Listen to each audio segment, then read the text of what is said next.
you want another audio check? Still cameras?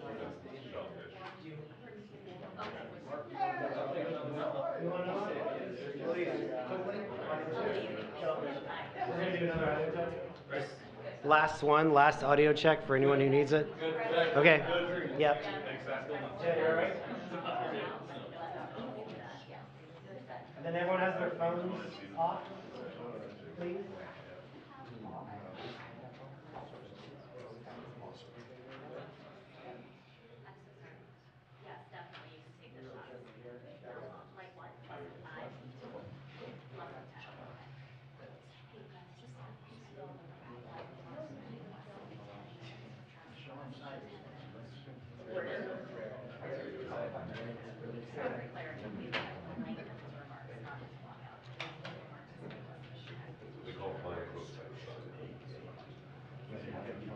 Absolutely.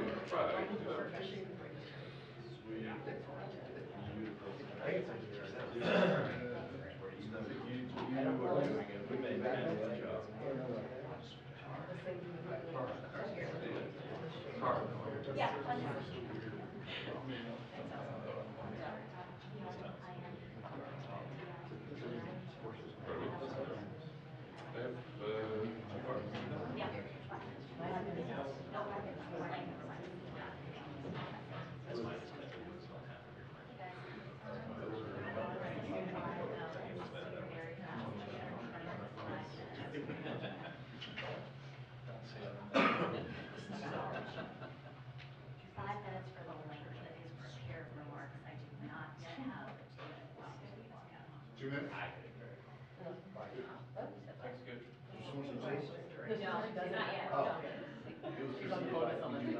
That was not a 2.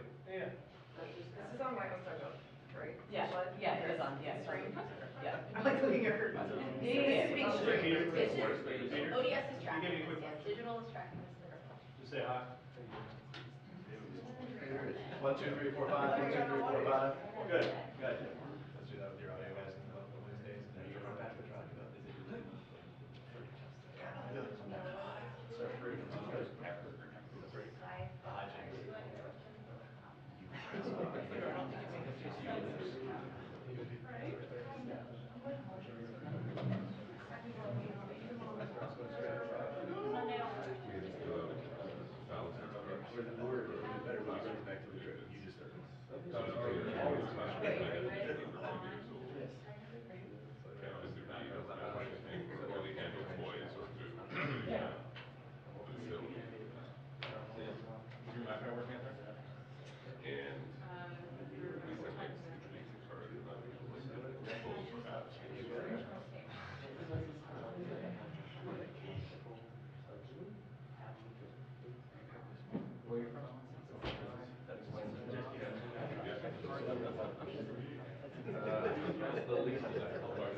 Which you might assume includes, for instance,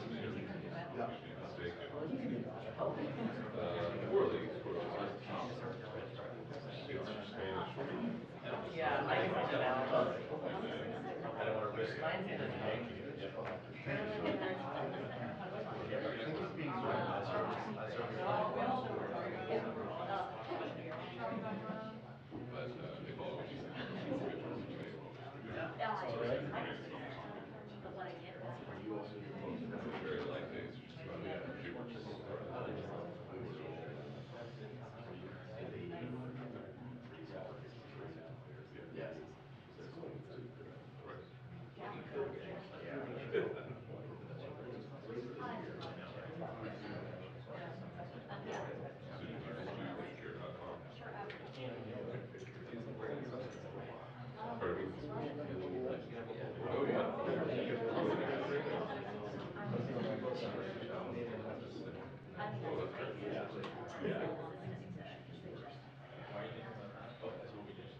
It's big.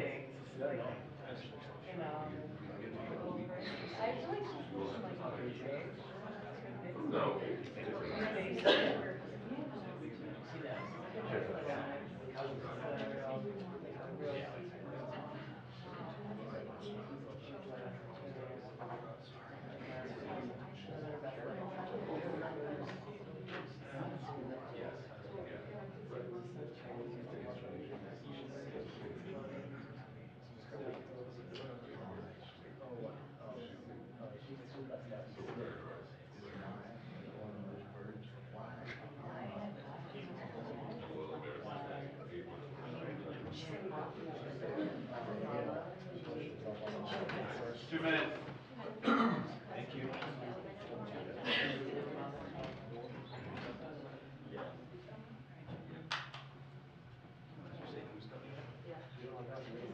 Phones on silent.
Hey folks, how are you? Sure.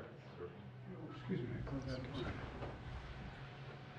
Good afternoon. I'm heading off to East Palestine in a moment, but I wanted to say a few things this morning about Alexei Navalny. You know, like millions of people around the world, I'm literally both not surprised and outraged by the news. Reported death of Alexei Navalny. He bravely stood up to the corruption, the violence, and all the bad things that the Putin government was doing. In response, Putin had him poisoned, he had him arrested, he had him prosecuted for fabricated crimes, he sentenced him to prison, he was held in isolation. Even all that didn't stop him from calling out Putin's lies. Even in prison, he was a powerful voice for the truth, which is kind of amazing when you think about it.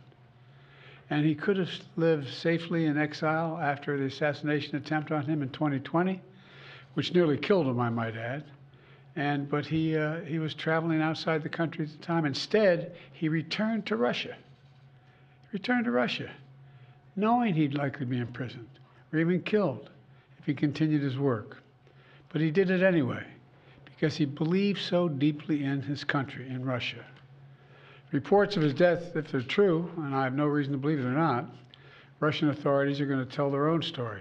But make no mistake, Putin is responsible for Navalny's death. Putin is responsible. What has happened to Navalny is yet more proof of Putin's brutality.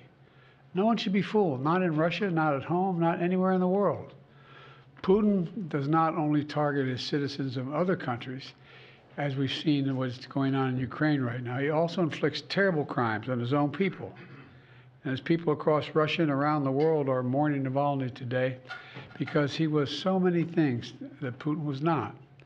He was brave, he was principled, he was dedicated to building a Russia where the rule of law existed and where it applied to everybody.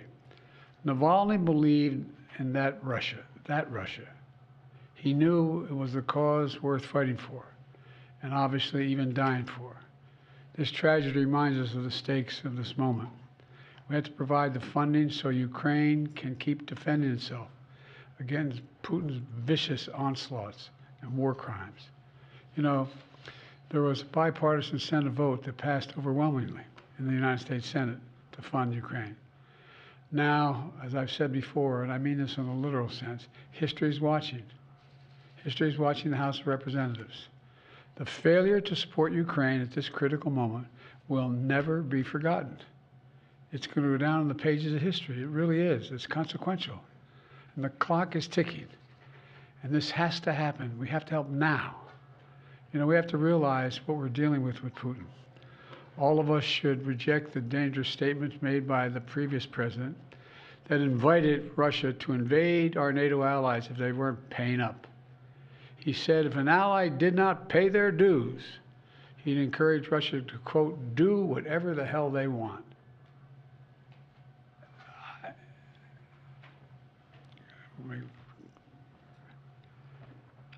I guess I should clear my mind here a little bit and not say what I'm really thinking, but let me be clear. This is an outrageous thing for a president to say. I can't fathom.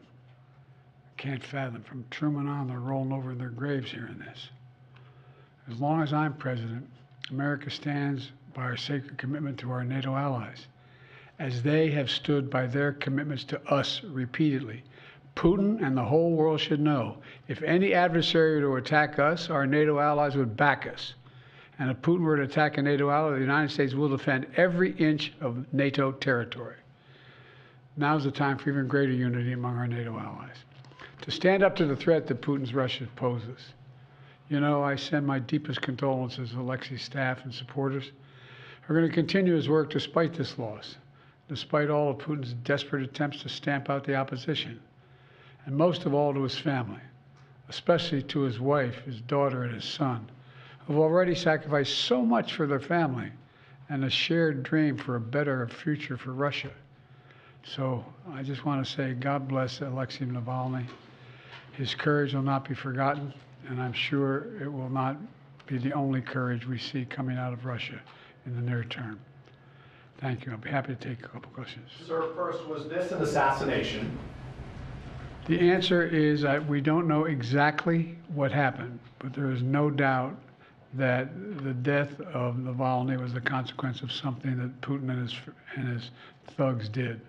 And to be clear, you warned Vladimir Putin when you were in Geneva of devastating consequences if Navalny died in Russian custody. What consequences should he and Russia face? That was 3 years ago. In the meantime, they faced a hell of a lot of consequences. They've lost and/or had wounded over 350,000 Russian soldiers. They've remained in a position where they've been subjected to great sanctions across the board, and we're contemplating what else could be done. But what we were talking about at the time, there were no actions being taken against Russia. And look, all that's transpired since then. Can you say whether you're looking at increasing sanctions on Russia right now?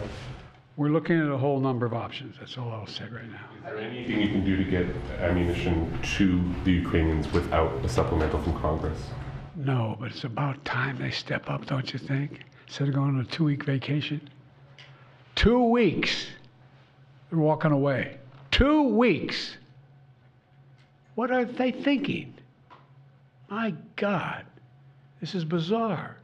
And it's just reinforcing all the concern and almost, I won't say panic, but real concern about the United States being a reliable ally.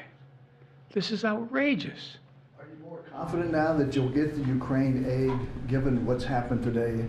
Well, I hope to God it helps. But I mean, the idea we need anything more to get the Ukraine aid. I mean, this is in light of a former president's statement that saying Russia, if they haven't paid their dues to us, go get them. Come on, what are these guys doing? What are they doing? Sir, how concerned are you about the anti-satellite capability that Russia is developing, and what is your administration planning to do in response? First of all, there is no nuclear threat to the people of America or anywhere else in the world with what Russia is doing at the moment, number one. Number two, anything that they're doing or they will do relates to satellites and space and damaging those satellites potentially. Number three, there is no evidence that they have made a decision to go forward with doing anything in space either. So what we found out, there was a capacity to launch a system into space that could theoretically do something that was damaging. Hadn't happened yet, and my hope is it will not. Thank you all. Thank you, Mr. President. I'll take one more. Thank you, Mr. President. Switching gears for a moment, have the Israelis presented a credible evacuation plan for the nearly 1.5 million displaced Palestinians sheltering in Rafah? And what would the consequences be for Israel if they move ahead with a full-scale ground invasion without clear measures to protect civilians there? Well, first of all, I've had extensive conversations with the Prime Minister of Israel over the last several days, almost an hour each. And I've made the case, and I feel very strongly about it, that there has to be a temporary ceasefire to get the prisoners out, to get the hostages out. And that is underway. I'm still hopeful that that can be done. And in the meantime, I don't anticipate, I'm hoping that the Israelis will not make any massive land invasion in the meantime. So it's my expectation that's not going to happen. There has to be a ceasefire temporarily to get those hostages. And by the way, we're in a situation where there are American hostages. American citizens are being held hostage. It's not just Israelis, it's American hostages as well. And, my hope and expectation is that we'll get this hostage deal, we'll bring the Americans home, and the deal is being negotiated now, and we're going to see where it takes us. An FBI informant at the center of the impeachment inquiry into you has been indicted for allegedly lying. Your reaction to that, and should the inquiry be dropped? He is lying, and it should be dropped, and it's just been an outrageous effort from the beginning. We did. No, I'm serious. See you in Ohio. Mr. President. Thanks, Paul. Thank you so much, guys. All right, guys, that's it for the Rose Party.